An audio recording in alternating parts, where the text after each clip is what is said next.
पिछले वीडियो में हम आप लोगों को मानसिक सूत्र पढ़ाए थे, जिसमें प्रत्याहार कैसे बनते हैं, वर्णों की उस उत्पत्ति का जो है सो 14 सूत्र के 14 सूत्र जो निकले, भगवान शंकर ने जो डमरू बजाए उसे जो 14 सूत्र निकले, उससे वर्णों की जो उत्पत्ति हुई। इस में हम लोग ये पढ़ेंगे कि जो ये वर्ण निकले, इन वर्णों का उच्चारण स्थान कहाँ है, इन वर्णों का उच्चारण स्थान कहाँ है।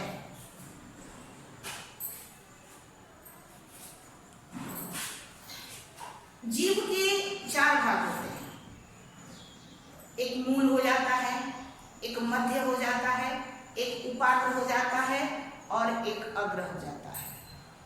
तो ये 4 भाग और फिर नीचे का ओष्ठ हो जाता है। तो वर्णों को बोलने में जो अंदर से हमारी प्राणवायु जो निकलती है और जिस जिस अंग को टकराती हुई जो ध्वनि को प्रकट करती है, वही जो है सो वर्णों का उच्चारण स्थान माना जाता है, वही वर्णों का उच्चारण स्थान है। तो हमारे वर्ण कितने हैं? स्वर है और व्यंजन है। तो इस सूत्र के माध्यम से हम समझेंगे कि ये वर्णों का उच्चारण स्थान, ये ध्यान रखना है कि इसमें सभी कुछ निहित है। आपको कहीं दूसरे वर्णों को दूसरे जगह, मतलब जो हिंदी में भी आप लोग अलग अलग वर्णों को याद करते हैं कि इस वर्ण का उच्चारण स्थान ये है, तो इस वर्ण का उच्चारण स्थान ये है, तो ये नहीं। आपको अगर ये सूत्र याद है तो चाहे संस्कृत हो या हिंदी हो, सभी जगह आप ले। अब हम समझेंगे कि कैसे। कह रहा है कि आप पहले इसको पढ़ते हैं। अकुह विसर्जनीयानां कंठः, इचुयशानां तालुः, ऋटुरसानां मूर्धा, लृटुलसानां दन्तः, उपपद्मानीयानां ओष्ठौ, यमगणनानां नासिका च, एदैतो कंठतालुः, ओदैतो कंठोष्ठं, मकारस्य दन्तोष्ठं, नासिका अनुस्वारस्य। समझ गया? कोई दिक्कत नहीं? ठीक। अब समझना है कि कौन कौन से वर्णों का उच्चारण स्थान कहाँ कहाँ है।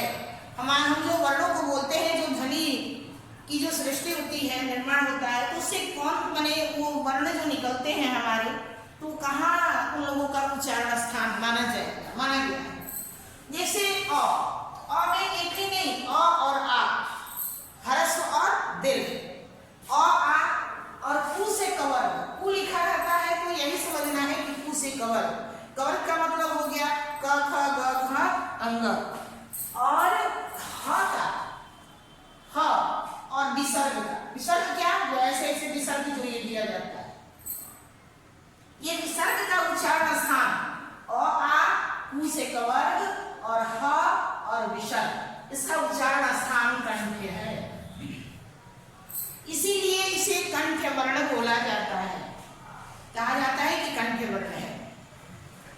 फिर दूसरा ई में ह्रस्व हो या दीर्घ हो, ई चू से चवर, चवर का मतलब हो गया च छ ज झ य, और य और ये श, इसका उच्चारण स्थान तालु होता है, तालु से होता है, इसीलिए इसको तालव्य वर्ण बोला जाता है। ये ध्यान रखना है। हम लोग ऐसे भी बोलते हैं तालव्य स, मूर्धन्य स, धन स करके बोलते हैं, तो यही उच्चारण स्थान। तो ये श जो है जो ई चू से चवर माने च छ ज झ य, और य और तालव्य स, उसका उच्चारण स्थान तालु है, इसीलिए ये तालव्य वर्ण है। समझ गए? कोई दिक्कत नहीं ना? ठीक।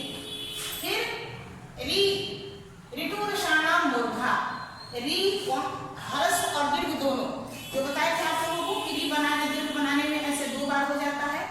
तो ये री ह्रस्व में और दीर्घ में, ह्रस्व का मतलब एक मात्रा, जिसको बोलने में एक मात्रा का समय लगता है, और दीर्घ जो है सो जिसको ह्रस्व से दुगना समय लगता है, वो दीर्घ हो जाता है। तो इसीलिए ह्रस्व और दीर्घ दोनों, अट्टू से टवर, टवर का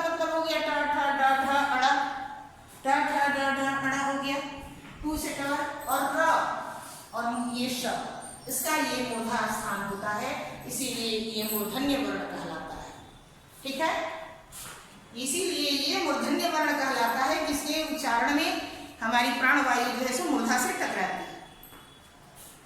अब लृतु लशाना दंता, लृ का दीर्घ नहीं होता है, तू से तवर का मतलब हो गया त थ द ध न, और ल और श, इसका उच्चारण स्थान दांत से होता है, दंत से दांत हो, इसीलिए ये दंत्य वर्ण कहलाता है, इसीलिए ये दंत्य वर्ण कहलाता है। अब ऊ, चाहे हरस हो या दीर्घ हो, ऊ, अब ऊ से पवर का क्या मतलब हो गया प फ ब भ म, इसका उच्चारण स्थान और उपपदमानीय कहलाता है, ऐसे लिखा रहता है अ प और अ फ, ये उपपदमानीय कहलाता है। इसका भी उच्चारण स्थान जो है सो ओष्ठ से होता है। ऊ से पवर प फ ब म और उपपदमानीय अ प पढ़ा जाता है, इसका उच्चारण स्थान ओष्ठ है, इसीलिए ओष्ठ वर्ण कहलाता है। ठीक है, अब आएंगे यहाँ पर या अला अड़ा न, ये देखिए ये जो है सो पंचम वर्ण है। ये पंचम वर्ण का य चचा जजम हो गया, म प प ग म, अंग क ख ग घ अंग, और अण ट ठ ड न अड़, न क थ द ध न, ये पांचों वर्ग का जो पंचम वर्ण है, इसका उच्चारण स्थान नासिका है, इसका उच्चारण नाक से होता है, इसीलिए इसे नासिक वर्ण कहा जाता है, क्योंकि बोलने में करके बोलते हैं ना, तो नाक से मतलब ध्वनि निकलती है, इसीलिए इसे नासिक वर्ण कहा जाता है। फिर आगे इसका उच्चारण स्थान कंठ और तालु दोनों है, कंठ भी है और तालु को भी स्पर्श करता है, इसीलिए ए को कंठ तालु माने ये कंठ तालु में वर्ण कहा जाता है। और ओ और औ, यहाँ जो अ मिला हुआ है, ओ और औ का जो है उच्चारण स्थान कंठ और कोष्ठ से होता है, इसीलिए कंठोष्ठ वर्ण कहलाता है। ठीक है, कोई दिक्कत नहीं। तो ओ औ कंठोष्ठ वर्ण हो गया, और जो व है यही मेन चीज आता है, इसी के उच्चारण में ज्यादातर लोग जो है सो दोष उत्पन्न कर देते हैं। व और व में व का उच्चारण स्थान दांत, दंत और दांत और कोष्ठ दोनों है। इसके उच्चारण में व जब हम बोलेंगे तो हमारा दांत जो है सो ओष्ठ को स्पर्श करता है, इसीलिए दंतुष्ट वर्ण कहलाता है। और व का जो उच्चारण स्थान है व में और ब में, व का उच्चारण स्थान दंत और ओष्ठ है और व का उच्चारण स्थान केवल ओष्ठ है, तो केवल इसका ओष्ठ से उच्चारण होता है और इसीलिए इसके दोनों की ध्वनि में अंतर आता है। देखिए कैसे कि हम लोग बोल देते हैं वंदना, वंदना शब्द थोड़े है, वंदना थोड़े शब्द है, वंदना विद्या। तो ये ध्यान देना है कि व का उच्चारण स्थान दांत और ओष्ठ है, इसीलिए दंतुष्ट वर्ण कहलाता है। अब कह रहा है कि अनुस्वार जो हम लोग देते हैं, ऐसे करके जो अनुस्वार देते हैं ऊपर में, वर्णों के ऊपर जो हम अनुस्वार बिंदी देते हैं, उसका उच्चारण स्थान नासिका होता है। अनुस्वार का उच्चारण स्थान नासिका होता है। एक बार क्लियर कर देते हैं, अ आ से कवर्ग और ह का और विसर्ग का उच्चारण स्थान कंठ है। ई चू से चवर्ग, य और तालु निशा का उच्चारण स्थान तालु है। री टू से टवर्ग, र और श का उच्चारण स्थान मूर्धा है। री टू से तवर्ग और ल और श का उच्चारण स्थान दंत है। ऊ हर्ष और दीर्घ दोनों, ऊ और पद्मानीय जो हमने अ करके बताया है, इसका उच्चारण स्थान ओष्ठ है। या म अंगा अड़ा न, ये पंचम वर्ण का उच्चारण स्थान नासिका है, नाक से उत्पत्ति होता है। और ए का उच्चारण स्थान कंठ तालु है। ओ का उच्चारण स्थान कंठ और ओष्ठ है। और व का उच्चारण स्थान दांत और ओष्ठ है, दंतोष्ठ। और अनुस्वार का उच्चारण स्थान नासिका है। अब एक चीज और हम लोग समझ लेंगे थोड़ा सा, कि ये जो वर्ण है, जो य जो है य म अंग अड़ और न, ये जो है ये हमको ध्यान देना है कि इसका दोनों उच्चारण स्थान दिया है। ये पंचम वर्ण का एक तो पहला नंबर आपका य जो है सो चरछर जैसा य है, चू से चवर, तो इसका तालु भी हो जाएगा, तालु तालु, और ये जो है सो आपका नासिका भी है, इसीलिए ये नासिका भी हो गया, तालु नासिका दोनों में आ गया, ये तालु और नासिका दोनों में आ गया।